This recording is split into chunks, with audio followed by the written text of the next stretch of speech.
በዲባቲ እብን ሰባቱ አይንት ትንቢተ ዘካርያስ ምዕራፍ 3 ቁጥር 9 በአንድ ድንጋይ ላይ 7 አይኖች ነበሩ ይላል። ይህን ርዕስ የመረጥኩበት ምክንያት ድንገተኛ ርዕስ ነው። አብዛኛውን ጊዜ ሳስተምር አስተምርበታለሁ የምልበት ርዕስ የሚያስለውጡ ነገሮች ሁሌ ይገጥሙኛል፣ አብዛኛውን ጊዜ ማለት ነው። እና ርዕሶችን አስተማሪ እግዚአብሔር ነው፣ መካሪ እግዚአብሔር ነው። ርዕሶችን የሚሰጠንም እሱ ነውና በእውነት በዚህች ርዕስ ላይ ቆይታ አደርጋለሁ ከተሰበሰብንበት ዓላማ አንጻር ነው። ምክንያቱም ይህን ርዕስ ሲሆን ያሰብኩበት ቅድም የአባቶቻችን ጸሎት ሲያደርጉ የእሁድ ውዳሴ ማርያም ሲደገም ሲጸለይ ለእኔ የደረሰኝ ተቋም የሚል ነው እና መቅረዙን የደረሰኝ ጥሩ ይሄ የጸለይኩ ያለው የአባታችን ደግሞ ጸሎተ ወንጌሉን ያደረሱልን አባት ልብሰ ተክህኖን ልብ አድርጋችሁ ካያችሁት እኔ እስካሁን እንደዚህ አይነት አይቼ አላውቅም። በፊትም በኋላ 7 መቅረዞች ነበሩ አይደል? ተቋም ነበረና ይሄ ነገር እንዴት ነው አልኩና በዲባቲ እብን 7 አይንት ዘካርያስ ትዝ አለኝ። በአንድ ድንጋይ ላይ 7 አይኖች ነበሩ ያለውን ቃል መነሻ አድርጌ ስለ ገዳማዊ ሕይወት አንድ አባት መቅረዝ እንዴት እንደሆነ ጳኩሚስ የጀመረው ገዳማዊ ሕይወት እንዴት እዚህ እንደደረሰ አሁን ከተሰበሰብንበት ዓላማ ጋር ባጭሩ እንማራለን። እግዚአብሔር አምላክ ምስጢሩን ጥሩ እንዲገልጥልን ቅዱስ ፈቃዱ ይሁንልን። ስርዓተ መቅረዝ ያሳየው ራሱ እግዚአብሔር ነው። መቅረዝ ማለት በጣም ብዙ ምስጢር ነው። ከሰማይ እስከ ምድር የተዋሃደበት ምስጢር ነው። ሙሴን ሲና ተራራ ላይ ያወጣውና ሰማያዊ ምስጢር ይገልጥለታል። የብርሃን ድንኳን ያሳየዋል፣ ነዋያተ ቅድሳት ያሳየዋል። ካሳየው መካከል በጣም አስገራሚ 7 ቅድም አባታችን ክቡር አባታችን ልብሰ ተክህኖ ላይ እንዳለው 7 ቅርንጫፍ ያለው መቅረዝ ያሳየዋል።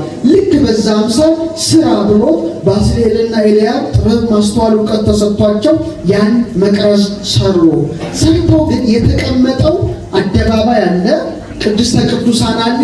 ሴንተሩ መሃሉ ቅድስት ላይ 7 መብራቶች እንዲበሩ እግዚአብሔር አዘዘ። ከቃሉ ጋር ናቸው። በጣም ጥሩ። እንግዲህ 7 ምንድን ነው ስንል በጣም ብዙ ነገር ነው። እግዚአብሔር ፍጥረታትን የፈጠረባቸው ዕለታት ስንት ብቻ ናቸው? 7 ናቸው አይደል? እሁድ 1፣ ሰኞ 2፣ ማክሰኞ 3፣ ረቡዕ 4፣ ሐሙስ 5፣ ዓርብ 6፣ ቅዳሜ 7። በሰባተኛው ቀን ምን አለ? አረፈ ይላል። ስንት ሰማያት አሉ?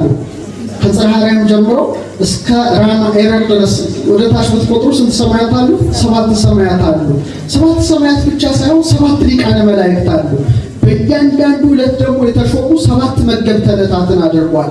ዛሬ በዓይናችን ቀና ብለን ህዋውን ብንመለከት 7 ታላላቅ ብርሃናት እናያለን። ፀሐይን እናያለን፣ ጨረቃን እናያለን፣ 5 ፕላኔቶችን እናያለን፣ ከከዋክብት ውጭ ማለት ነው። ሜርኩሪን እናያለን፣ ቪነስን እናያለን፣ ማርስን እናያለን፣ ጁፒተር እናያለን፣ ሳተርን እናያለን። እነዚህ 7ቱ መገብተ ዕለታት ይባላሉ። በእነዚህ መገብተ ዕለታት ልክ ነው ቤተክርስቲያን ካህናት 7 ሆነው የሚቀድሱት። 5 በኋላ የመጣ ነው። ወይ 12 ሆነው ይቀድሳሉ ወይ 7 ሆነው ይቀድሳሉ። በጥንት ስርዓት 12 ከሆኑ በ12ቱ መገብተ ወራ ከዋክብት አምሳል፣ እነዚህ ደግሞ መንፈሳውያን ከዋክብት ናቸው። ወይ 7 ሆነው ልዑካን ሆነው ከገቡ በ7ቱ መገብተ ዕለታት እነዚህ ስጋዊ ናቸው፣ እነዚህ ደግሞ መንፈሳዊ ብርሃናት ናቸው። ፀሐዩ ማን ነው? ኢየሱስ ክርስቶስ ነው። ስለዚህ በቤተ ክርስቲያን በመንበረ ታቦቱ ላይ 1 መብራት በቀኝ 1 መብራት በግራ ዙሪያውን ቀንዲሎች እንዲበሩ ታዟል። በቀኝ የሚበራው መብራት የፀሐይ ምሳሌ ነው። በግራ የሚበራው መብራት የጨረቃ ምሳሌ ነው። ዙሪያውን የሚበሩ የቀናዲል መብራቶች ደግሞ የከዋክብት ምሳሌ ናቸው። እውነተኛው ፀሐይ ማን ነው? የቤተ ክርስቲያን ኢየሱስ ክርስቶስ ነው። ጨረቃ ካህናት ናቸው፣ መነኮሳት ናቸው። ምክንያቱም ጨረቃ ብርሃንን የምትቀበሉ ከማን ነው? ከፀሐይ እንደሆነ እውነተኛውን ስልጣነ ክህነት ያገኙት ከኢየሱስ ክርስቶስ ነው። እንደ ዲያቆናቱ ደግሞ እንደ ከዋክብት ነው፣ ልዑካን ናቸው። በጣም ሰማያዊ ስርዓት ነው። ስለዚህ 7 መቅረዝን ለማን አሳይቶታል? ንገሩኛ። ለሙሴ አሳይቶ ሙሴ ሰርቷል። እና የምንኩስና ሕይወት ይሄን ይመስላል። አንድ ትልቅ የሊቃውንት ጸሎት አለ። በጣም ብዙ አይነት መቼም አመት ዘለሰኛው ምን ብሏል? አንዴ ስሰማው ምስጋናው ብዙ የእግዚአብሔር አመስጋኝማ ቢኖር ይላል። እና በጣም ከሚገርሙ ጸሎቶች መካከል አንድ ልዩ ጸሎት አለ። አባቶች የሚጸልዩ ጸሎት ነው። ምን ይላል? ይህን ዘካርያስን ያስቀምጣል። በዲባቲም 7 አይን በአንድ ድንጋይ ላይ 7 አይኖች አሉ አለ ዘካርያስ እብንሳነ ገብርከ። ድንጋዩ እኔ ነኝ፣ ካለ በኋላ ያ ደራሲ ምን ይላል? በአንድ ድንጋይ ላይ 7ቱን አይኖች እንዳበራ የኔንም 7ቱን የልቦናዬን አይኖች አብራልኝ ብሎ ይጸልያል። ያብራልን አምላካችን። አሁን ያ ማለት የመቅደሱ ስርዓት እኔ አንተ ነን፣ ገዳም ነን። እኛ ራሳችን በቁማችን የእግዚአብሔር ምኖቹ ነን፣ ገዳሙ ነን፣ መቅደሱ ነን። እንዴት እንደሆነ በጥቂቱ ላሳያችሁ። መቅደሱ ስንት ክፍል አለው ብያቸዋለሁ። አባታችንም ሰተክን ወደ እንዳያችሁ 7 አለ። ያ 7 ማለት እጅግ ብዙ ትርጓሜ ሲኖረው ከትርጓሜውና ከህይወታችን ጋር ከሚስማማው ጋር ጠቆም ባደርጋችሁ፣ ለምሳሌ ልክ መሀለኛው ላይ ምን ይፈሳል? በጣም ንጹህ የሆነ የወይራ ዘይት ይጨመራል። የመሀሉ ላይ ሲጨመር ዘይት ወዲያ እያለ ሶስቱንም አብርቶ በብርሃን ይመላል ማለት ነው። ማነው ሴንተሩ? መካከለኛው ነው፣ መሪ ነው ማለት ነው። የዕለተ ረቡዕ ምሳሌ ነው። የድንግል ማርያም ምሳሌ ነው። የክርስቶስ ምሳሌ ነው። በገዳማዊ ህይወት ካያችሁት ደግሞ የአበምኔቱ ምሳሌ ነው ማለት ነው። 6ቱ አይጹቅ የሚመራቸው መሀል ያለው አበምኔት ነው እና እነሱ እያንዳንዳቸው ለእግዚአብሔር ምኖች ናቸው፣ መብራት ሆነው ይበራሉ ማለት ነው። እንዴት እንደሚበሩ ትንሽ ጠቆም ላድርግ። መቅረዙ ይላሉ ሊቃውንት፣ መቅረዙ ፊታችን ላይ ያለ ይላሉ። በትክክል አለ። እንዴት እንደሆነ ላሳያችሁ። ለምሳሌ አንድ ሰው እጁን ዘርግቶ ወደ ማን ይጸልያል? ንገሩኝ እስቲ። በቃ እንዲህ ብሎ ይጸልያል። አንድ አባት፣ ገዳማዊ አባት፣ አባ ተክለ ሃይማኖት ብንል እንዲህ ብሎ ይጸልያሉ። ሲጸልዩ ቅርጹ ምንድን ነው? መቅረዝ ነው የሚሰሩት። መቅረዙ ስንት ክፍል አለ? በጣም 7። አሁን እንቁጠር። በቤተ መቅደስ እጃችሁን አንሱ እግዚአብሔርን አመስግኑት ይላል። እጅ ትልቅ ምስጢር ስለሆነ ነው ነግራችሁ። አሁን ከትከሻችን መትከፍ ይባላል። ከመትከፍ እስከ ክርን ድረስ ስንት አለ? 1 አለ። ከክርን ጀምራችሁ እስከ መዳፋችሁ ድረስ ስንት አለ? ራሱ እንደ ጽላት የሚታየው መዳፍ ስንት አለ? 3 አይደል? 3 1 መዳፍ 1 ስንት ሆነ? 3 በግራ ስንት ሆነ? በድምሩ መሀሉ ጭንቅላታችን አለ። ልክ መሀሉ እግዚአብሔር መንፈስ ለሐዋርያት ጭንቅላት ላይ አይደል? እዚህ ላይ ያረፈው መብራቱ ማለት ነው። መንፈስ ቅዱስ ነው ያርፈበት። ስለዚህ እንዲህ ሆነን ስንጸልይ ምኑን እንሰራለን ማለት ነው? ንገሩኛ። መቅረዝ እንሆናለን፣ ለእግዚአብሔር ብርሃን እንሆናለን ማለት ነው። ስለዚህ እጃችን ሁሉ ለማን ተሰጠ ማለት? ለክርስቶስ ተሰጠ። ተማርኳል፣ ምርኮኛ ነኝ፣ ያንተ መብራት ነኝ። ምክንያቱም የእግዚአብሔር መንፈስ የሰውነት መብራት ነው ይላል መጽሐፍ ምሳሌ ላይና በጣም የሚገርም ምስጢር ነው። ስለዚህ አንድ አባት፣ አንድ መነኮስ፣ አንድ ገዳማዊ ተክለ ሃይማኖት ብንል አሁን ያሉት አባቶች ብንል ለእግዚአብሔር ሕያው መቅረዝ ሆነው የተሰጡ ናቸው ማለት ነው። ስለዚህ ይሄን ኮድ መጠበቅ ስላለባቸው ስርዓት ስለሆነ እውነት ስለሆነ አንድ አባት በአቱ ጋር ሆኖ ዋሻው ላይ ሆኖ ስግደት ያቀርባል። ለማን? ለእግዚአብሔር። ለእግዚአብሔር ሲሰግድ እኛም ስንሰግድ የግዴታ መቅረዙ ስርዓት ስለሆነ ፍጹም ኦርደር ስለሆነ ጥበብ ቤቷን ሰራች 7 ምሰሶ አቆመች ስለሚል 7 ነገሮች ብቻ ምድር ይነካሉ። ስንት ነገሮች? ስትሰግዱ አንድ አባት ሲሰግድ ለእግዚአብሔር በበዓቱ ሲሰግድ መጀመሪያ ሁለት እግሩ መሬት ይነካል። አይነካም? ስትሰግዱ አስቡ። ቀጥሎ የሚነካው ምኑ ነው? 2 ጉልበቶቹ ስንት? 4። ከዛ 2 እጆቹ ስንት? 6። መጨረሻ ግን የተባለበት ምኑ? ግንባሩ ይነካል። በድምሩ ስንት ሆነ? 7 ሆነ። ይሄ ነው ኮድ። ከሰው ውጭ ስርዓቱ ይሄ ነው፣ ፍጹም ነው።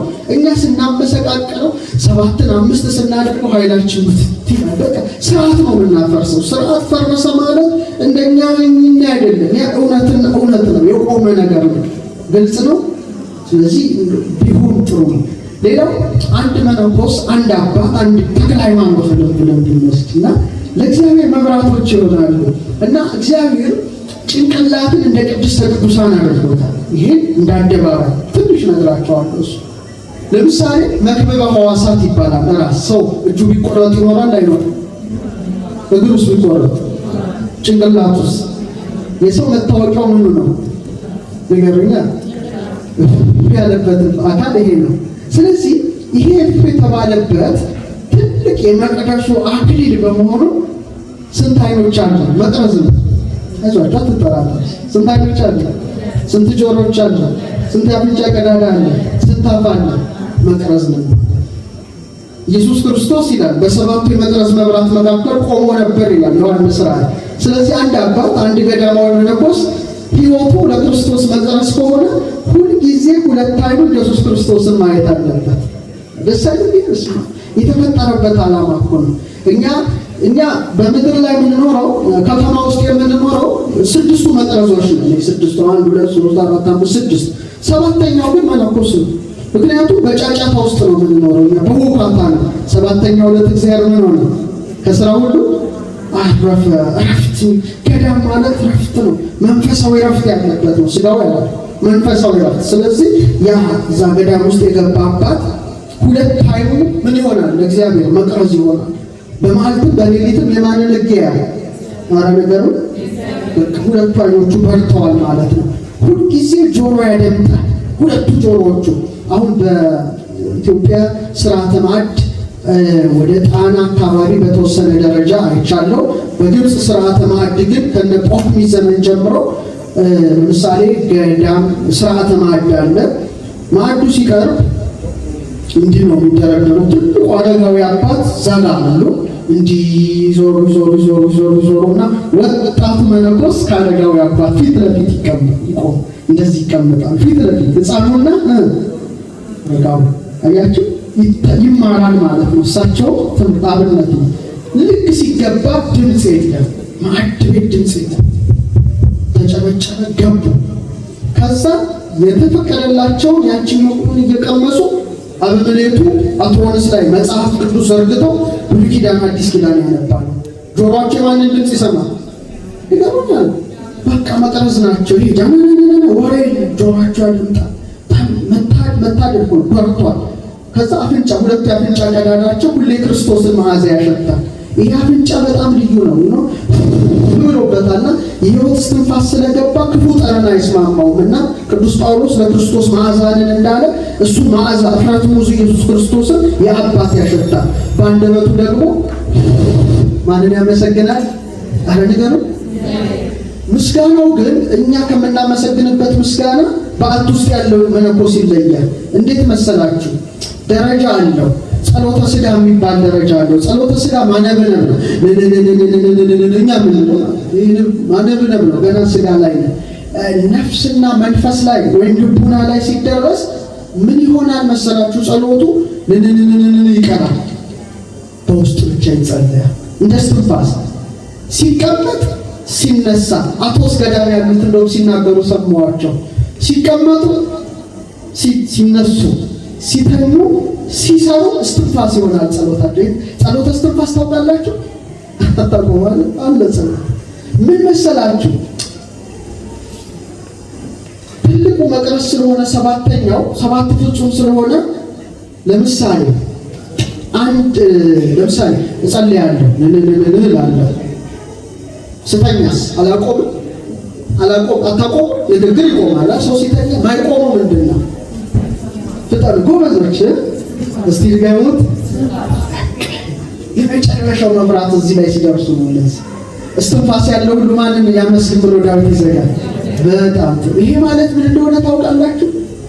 እባርኮ ለእግዚአብሔር በሁሉ ጊዜ በሰልፈ ሰማያት ውስጥ አፍሬ እግዚአብሔርን አለ ዳዊት። እዚህ ደረጃ ደርሷል። ከተራራ ላይ ነፋስ ከአፍ ላይ እስትንፋስ እንደማያቋርጥ ሳላቋርጥ አመሰግናለሁ። እንዴት አርምሞ ስርዓት የሌለበት እንዴት ምስጋና አለ ሲባል ሲቀመጡ ሲነሱ ሲተኙ ያ መለኮታዊ ብርሃን ሲዋሃዳቸው አይቆምም። ልባቸው እንደሚመታ ተኝቶ አዶናይ የሻለ ትንፋሽ ይሆናል። በቃ እዚህ ደረጃ ከተደረሰ ሰባተኛው መብራት በራ ማለት ነው። ሰባቱ የእግዚአብሔር መናፍስት ወይም መንፈሶች ያድሩበታል። እየሰማችን ነው። ስለዚህ መቅረዙ ማለት እኔ አንተ እኛ ሁላችንም እና ገዳማዊ ሕይወት ማለት ያን ትክክለኛው መቅደስን የምናጣጥምበት ቦታ ነው። በ2 ደቂቃ በ3 ደቂቃ ትምህርት እንጨርሳለሁ። አሁን ትልቅ ትምህርት ነው የምነግራችሁ፣ እንዳትረሱት። ይሄን ትምህርት ምኩራብ በነበረበት ሳምንት ምን ነበር የተማራችሁት? ምኩራብ ላይ ረሳችሁ? ታዲያ ጾም ወደኋላ ምኩራብ ጌታችን ጅራፍ አንስቶ እየገረፈ አወጣ። ከምኑ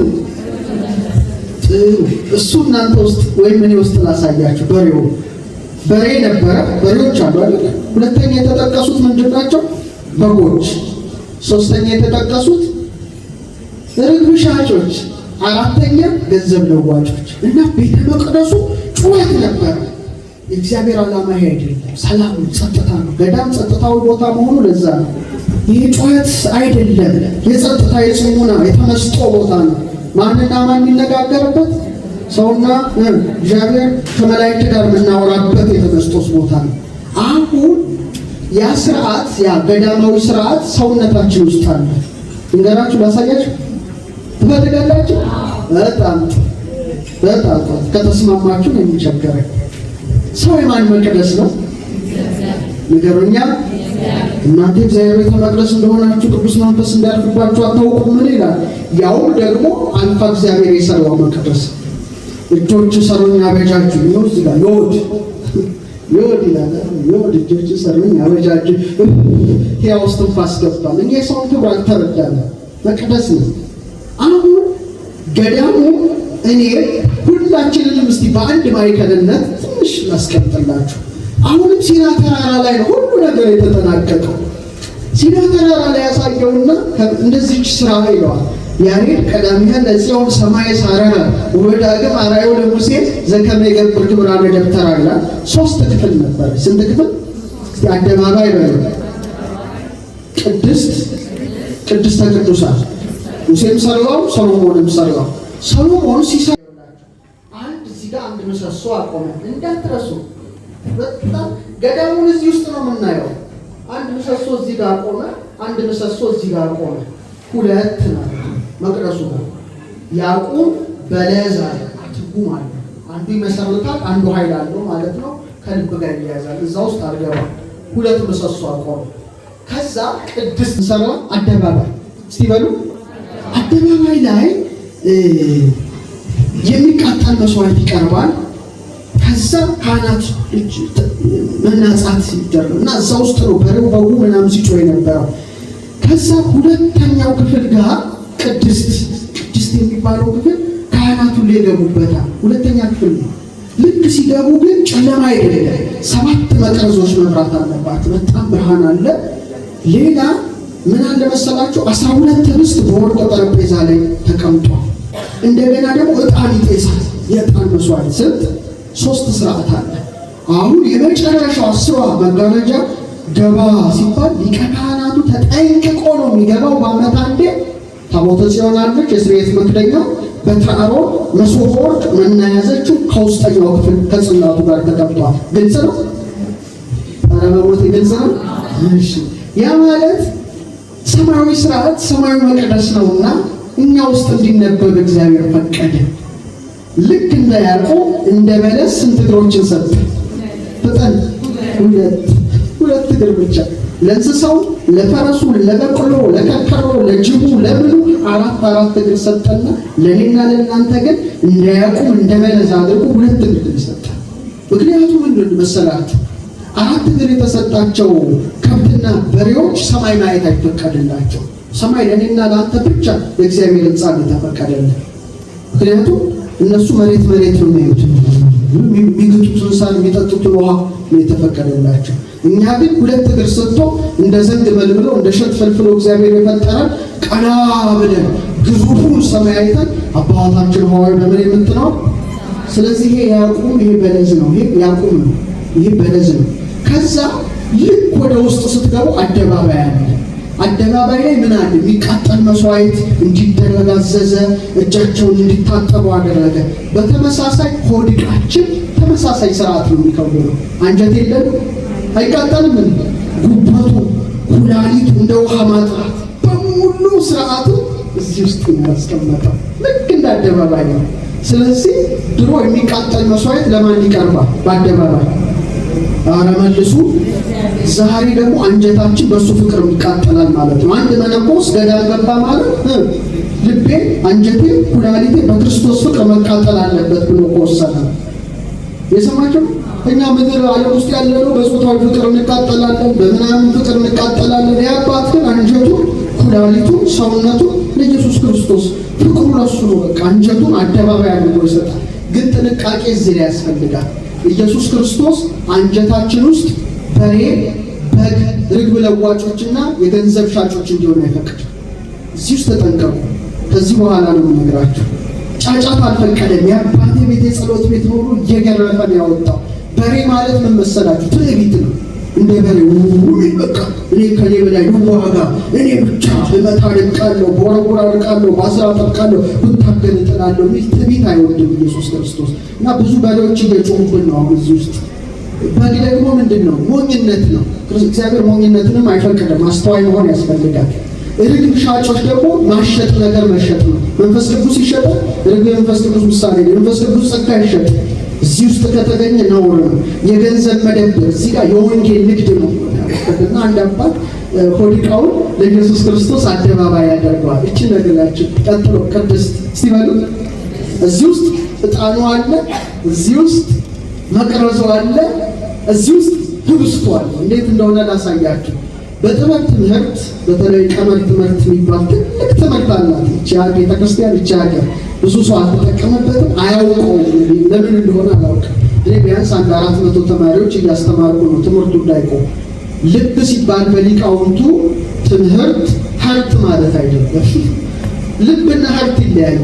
ልብ ማለት በላሜድ ለና በበይት ይጻፋል እንላለን በትምህርቱ። ምን ማለት ነው? ለፊደልን ተመልከቷት፣ ከፍ ያለች ናት አይደለ? ልዑል ማለት ነው። እስቲ በሉ። በደግሞ ጣራ አለው፣ ግድግዳ አለው፣ ቤት ማለት ነው። ልብ ማለት የልዑል ቤት። የምን ቤት? የልዑል ቤት ቤት ነው በሰማይ። ስንት ካህናተ ሰማይ ከበውታል? ዕጣኑ 24። ልባችን የከበቡት አጥንቶች ስንት ናቸው? ቁጥራቸው 24 ሪብስ ብቻ ነው። ዙፋኑ this is strong። ይሄ ዙፋኑ ነው። ልክ እንደ ሰባቱ መቅረዝ መብራቶች ቅድስት ውስጥ እንደሚበሩ 7 ኃይሎች እዚህ ውስጥ ይበራሉ። ኢሳይያስ 11 ላይ ጠቀሳቸው። የማስተዋል፣ የጥበብ፣ የእውቀት እግዚአብሔር መንፈስ መንፈስ እያለ የሚጠቅሳቸው 7ቱ እዚህ ውስጥ ለእግዚአብሔር ይንበለበላሉ። ጨለማ አይሆን እንደ መቅደሳችን። ልክ እንደ ዕጣን ጢስ ደግሞ በቅድስት ውስጥ እንደሚወጣ እስትንፋስ ሳምባ ከዚህ ውስጥ ይወጣል ብሎበት በዚህ ስለከተተው ዛሬም ተነፈሳለን። አንተነፈስም? በትንፋሻችን ሁሉ ማን ይመሰገናል? እንደውም ሰዎች አጥንተውታል። የእግዚአብሔር ሰው ይላሉ ሙሴ። በጣም ምስጢራዊ ነገር ነው ነገራችሁ፣ በጣም ልዩ ነገር። ሙሴ ሲና ተራራ ከመግባቱ በፊት ጸጳጦስ ውስጥ ያገኘውና ስም ማን ነው አለ። አህያ ሸራያ ማለት በእነሱ በዕብራይስጥ ደግሞ ይሄ አሺር ይሄ ይለዋል። ያለው የነበረው ምኖር ላይ ማለት ነው። እንደገና ስም ማን ነው ሲለው ያህዋ ይለዋል። ያህዌ ብሎ ይጠራዋል። ይህ ስም በጣም ቅዱስ ስም ነው። አብ የሚጠራበት ነው እና ሳይንቲስቶች ሲመረምሩ ሰው ሲወለድ ብሎ ስሙን ነው የሚጠራው፣ ያህ ይለዋል። ልክ ሲሞት ደግሞ ወይ በቃ ያ ብሎ ስሙን እስትንፋሱን ጠርቶ የመጨረሻው እስትንፋስም እግዚአብሔር ነው። ሃሌሉ መጨረሻው ነገሩ ያ ማለት ምንድነው? ያህዌ እግዚአብሔር ነው። ትንፋሽ ይሆናል ማለት ነው። ሁሌ ተነፍሰዋለን። ብታውቁትም ባታውቁትም ሰው ቢያምነው ባያምነው ግን በትንፋሹ ማንን ይጠራል? መቅደሱ ነው። መጨረሻ ግን ራስ ቅድስተ ቅዱሳን የመጨረሻው እሱ እንደ በትረ አሮን አቤት እዚህ ውስጥ ያለው ስርዓት ሳይንቲስቶች እንደው ክብር ይግባቸው። እንዲህ ያለንበት ዘመን ደግሞ የተባረከ ዘመን። እኔ ሁሌ እግዚአብሔርን ማመሰግነው እዚህ ዘመን ላይ እንድወለድ ስላደረገኝ አመሰግናለሁ። ምክንያቱም ጥንት የነበሩ ሰዎች በመንፈስ ቅዱስ ገላጭነት ያዩትን እኛ ደግሞ ማንበብ ቻለን። ዘመኑ ፈቀደልን እና ይሄ ቅድስተ ቅዱሳኑ ጭንቅላት ተከፈተ። ልክ ክርስቶስ ሲሰቀል መጋረጃው ተቀደደ። ልክ ሲቀደድ እግዚኦ ነው የምትሉት። ጭንቅላት ሲከፈት የታየው ነገር ከህሊና በላይ ነው። እንደራችሁ ፈልጋላችሁ እሱ ከሰማችሁ ወጥተን 3 ነገሮችን እንኳን እንገራችሁ በጣም በትንሹ አንደኛው የሚገርም ሚፍለቀለቅ ብርሃናማ ዘይት ይፈሳል። እዚህ ውስጥ ይዞራል። ከዛ እንደገና ወደ ታች ይሄዳል። እዚህ ድረስ ይመጣል። አሁን ምስጢሩ በጣም ከባድ ነው። ልክ እዚህ መጣና ታች ላይ የጀርባ አጥንታችን ላይ 2 ቀን 5 ቀን ነው እስከ 3 ቀን ብቻ ይቆያል። ልክ በሶስተኛው ቀን ደግሞ እንደገና ወደ ላይ ተስፈንጥሮ ይወጣል። ይሄ ሲያዩት ሳይንቲስቶቹ በጣም የደነገጡት። ምንድን ነው ያስደነገጣቸው ይመስላችኋል? ምን ይሆናል ብላችሁ ታስባላችሁ? ኧረ እስቲ ትንሽ አስቡት እስቲ። ከዚህ ፈሳል እዚህ ደርሳል። እንደገና 3 ቀን ቆይቶ እንደገና ወደ ላይ ወጣ። እንጂ ነው 3 ቀን ስለለውጡት እንጂ እግዚአብሔር ይስጣችሁ። የሚደንቀው በጣም አስገራሚው ነገር ደግሞ እሱ አይደለም። በጣም ነገራችሁ ጌታ በ33 ዓመቱ ጎልጎታ የራስ ቅል ይላል አይደል? የራስ ቅል ላይ ተሰቀለ ይላል። በስንት ዓመቱ? የአከርካሪ አጥንታችን ከዚህ ጀምረ እስከ ራስ ቅላችን ድረስ 33 ነው። እያንዳንዱ ሰው ምድር ላይ ሲመጣ ሳይንቲፊክ ፕሩፍ ነው ነገራችሁ። እድሜ ሆነ የታተመው አይደል? ከዚህ ጀምሮ እስከዚህ የኢየሱስ ክርስቶስ እድሜ ነው። ህይወታችን ለካሱ ነው። ይሄው ጎልጎታ የራስ ቅሉ እዚህ ላይ መስቀሉን ተተክሏል።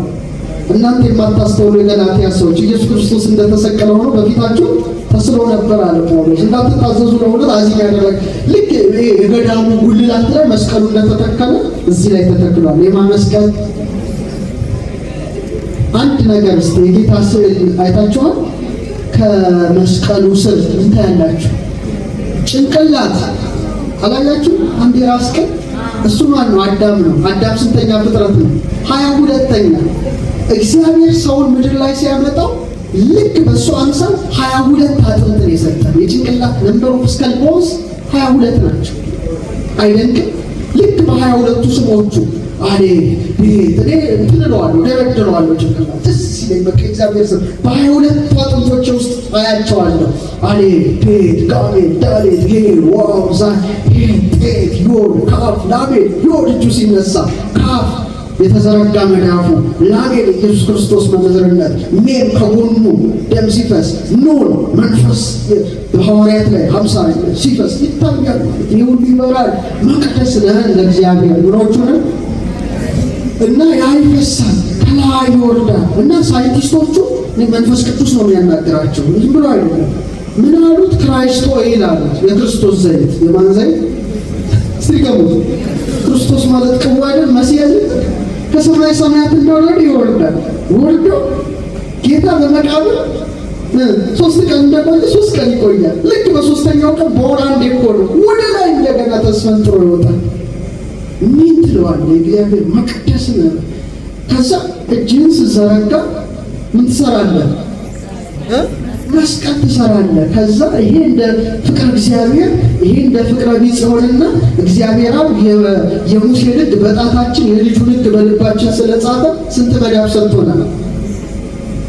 አንዱ ተራታሮች ካሉ 2 አይደል? ስንት ጣቶች ላይ ያሉበት በዚህ 5 በዚህ 5 ስንት መዳፍ ሲና ተራራ ላይ በ2 ጽላት 10 ቃላት ጽፎ ሰጥቷል። ስለዚህ እነዚህ ጣቶች ኃጢአት መስራት የለባቸው፣ ኖር መስራት የለባቸው፣ መጠንቀቅ አለብን። ለእግዚአብሔር ምኖቹ ነን? መቅደሱ በርስቲ መቅረዙ ነን። ሲለ ይበቃኛል። በዲባ አትይም 7 ተዋየ በአንድ ድንጋይ ላይ 7 አይኖች ነበሩ እንዳለው ዛሬም ገዳማዊ ሕይወት በአበምኔቱ ማዕከላዊነት ሶስቱ እንደሚበሩ መነኮሳት ሆነው ገዳማዊ ሕይወት በእውነት መቅረዙን ያንጸባርቃልና እንደ በወርቅ እንደተሰራ መቅረዙ በንጽህና በቅድስና በሃይማኖት በምግባር ያበሩ አበው የነበሩበት ከእንጦንስ ከመቃዝ ኦኩኒስ ጀምሮ ብዙ ለእግዚአብሔር የሚያበሩ መብራቶች የፈሰሱበት ቦታ እንስራ ብንባል ደስ ብሎ ነው የሚሰራው አይደል? የጸጥታ ቦታ፣ የጽሙና ቦታ፣ ክርስቶስን የማግኘት ቦታ ነውና ክርስቶስን የማግኘት ብቻ ሳይሆን ገዳመ ቆሮንቶስን ነው መፋለም ያጨምር ነው። ገዳም ማለት እረፍት መተኛት አይደለም። ትልቅ የጦርነት አደባባይ ከስጋና ከደም ጋር ሳይሆን ከመናፍስት ጋር ከፍተኛ ፍልሚያ የሚደረግበት ቦታ ነው። ስለዚህ አባቶቻችን እኛ ብናሳልፋቸው ጥሩ ነበር።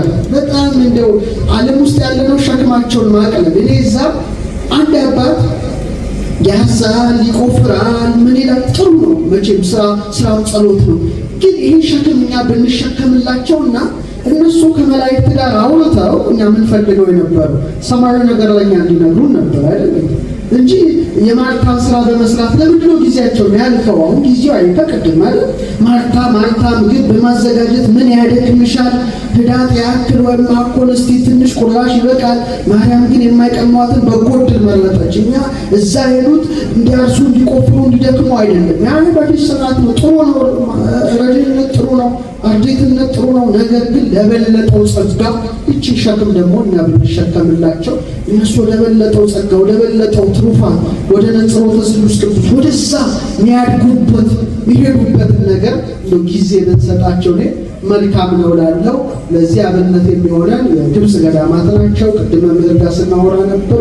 ብዙ ፋብሪካዎች አሏቸው፣ ብዙ ኢንዱስትሪዎች አሏቸው። በጣም በቁጥር ትንሽ ናቸውና ገዳም ሲለምንም አያምርም፣ ጅስም አይደል። እውነት ለመናገር ሲተርፍ ነው የሚያስደስተው አይደል?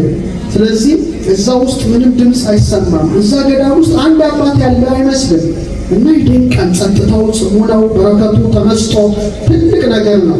ሌላው በጣም የቀናሁት እንደው እዚያ በመሬቶች ስላሉ አጽመ ቅዱሳን በእያንዳንዱ ገዳም ውስጥ ያለው ክብር እኛ ስንት ቅዱሳን አሉ ተክለ ሃይማኖት ጠርተማ የት እንዳለ እንኳን አጽማቸው አናውቅም። ወይ የሆነ እንትን ውስጥ ከተውት ምንም ሰው አይባረክበት አይታጠም በቃ ሌላ። ግን እዛ በጣም በወርቅ መጎናጸፊያ ተደርገው በክብር ሰው ይጸልያል። እኔ ስንክሳር ላይ ያሉትን ሁሉ አጽመ ቅዱሳን ጣቶቼ ነክተዋል። የሚናስን ነክተዋል፣ የቅዱስ መርቆሬዎስን ነክተዋል፣ የአትናቴዎስን ነክተዋል፣ የዮሐንስ አጽርን ነክተዋል፣ የአባ ኢስድሮስን ነክተዋል፣ የአባ ጳኩሚስን ነክተዋል፣ የመቃርስ የሰለስቱ መቃርሳትን ነክተዋል፣ የዮሐንስ አጽርን ነክተዋል። እዛ በመሳለ እና ገዳማዊ ሕይወት እንዲህ ነው። ሲገባ በረከቱ ሲወጣ ጸጋውና ይሄን ቦታ መምህር ናቸው የነበሩን ሁሌ ዞይንዬ ይላሉ። ኢየሱስ ክርስቶስ ነው አይደል? ሕይወቱ ነው አይደለም? በሱ የወይን ግንድነት ደግሞ አይጹቆን ነው። እነ ተክለ ሃይማኖት እነ ኪሮስ እነ ገብረ መንፈስ ቅዱስ ደግሞ በቅለው ፍሬ ትሩፋት አፍርተዋልና እኛ ደግሞ በረከቱን በአቅማችን ሰጥተን እንድናልፍ አምላከ ቅዱሳን ይፍቀድልን።